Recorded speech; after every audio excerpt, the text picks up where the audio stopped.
बाबा, कसे आहात तुम्ही? मला माफ करा, मी फोन नाही उचलला. जास्त नाही ना लागलं? मी ठीक आहे. आणि असू दे ग, तू कामात असशील. खरं तर तुझ्या आईलाच सवय, जरा काही झालं नाही की लावा गौरीला फोन. ओ, मी उगाच फोन नाही करत तिला. आणि काय ग, इथे कोणी मरून पडलं तरी फोन उचलू नकोस तू. बरा तो जावाई माझा, नाहीतर मी एकटीनं कसं नेलं असतं यांना. अगं आई, खरंच सॉरी. फोन सायलेंटवर होता आणि आणि शशांक आला ना मग. चल मस्त चहा दे. आता मी दमलीये ग. चहा? मॅडम, हे घ्या तुमचा चहा. तुम्हाला आवडतो ना दुपारचा चहा? अरे थँक्यू. एक मिनिट. हा तर माझा कप आहे. तू का घेतला? मग काय झालं, जे तुझं ते माझं. हो का? हो हो का? हो हो का? बोलायचे असे कसे बोलायचे न बोलता आता तुझ्या सवे तुझ्या विना असायचे आता डोळ्यात या रोज तुला जपायचे रे आता सांग जरा असे कसे लपायचे हे आता मन धागा धागा जोडते नवा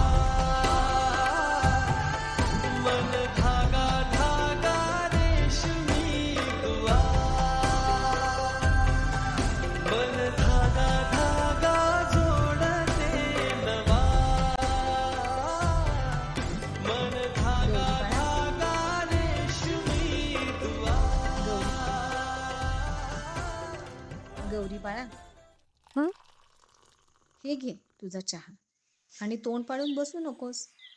आणि एकटीच आलीस? शशांक, तो घरी गेलाय आणि मी इथे आली. काय करायला गेले होते बाबा तुम्ही? काही लागलं असतं तर मला कॉल करायचा ना, काही हवं असलं की. बाळा, कॉल तुला? तू उचलते कधी? राहू दे. बाबा तुम्ही तरी असं नका बोलू. गौरी बाळा, ऐक ना. बाळा, तुला कळलं का? तुझी ती मैत्रीण सावंतांची प्रभा, तिला ना मुलगा झाला बरं का. चांगलंय की. ऐक ना गौरी बाळा, आई, मला कळतंय. ठीक आहे, मला कळतंय तू कोणता विषय काढायचा प्रयत्न करते.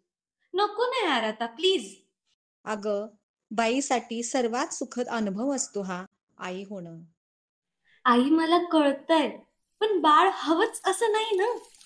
जर व्यवस्थित विचार केला तर सगळं विस्कळीत होऊन जाईल.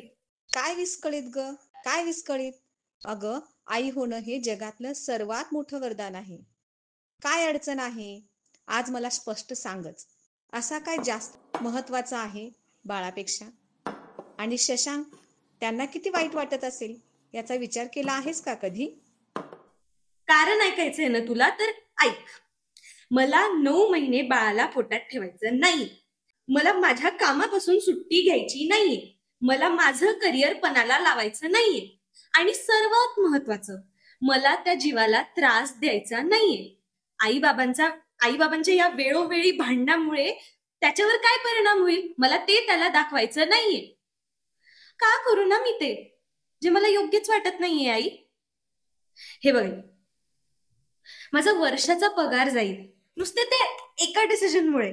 आणि शशांकला वाईट वाटेल असं म्हणतीये ना तू? अगं, त्याला स्वतःलाच नकोय बाळ. आणि त्याला बाळ सांभाळता येणार आहे का? तो सध्या ओला टॉवेल व्यवस्थित ठेवत नाही आणि असाच गादीवर पडलेला असतो. आणि आमच्यात जे चाललंय नाही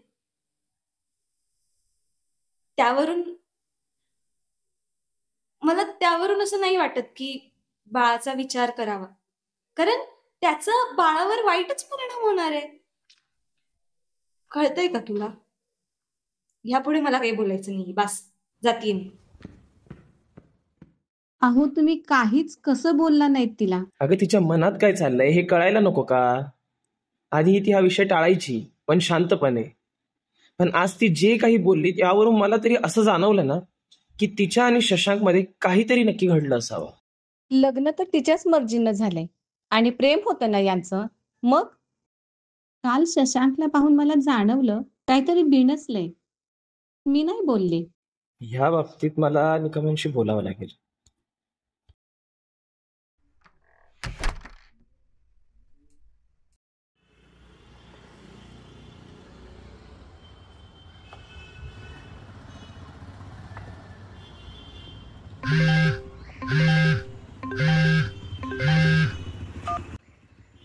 हॅलो गौरी,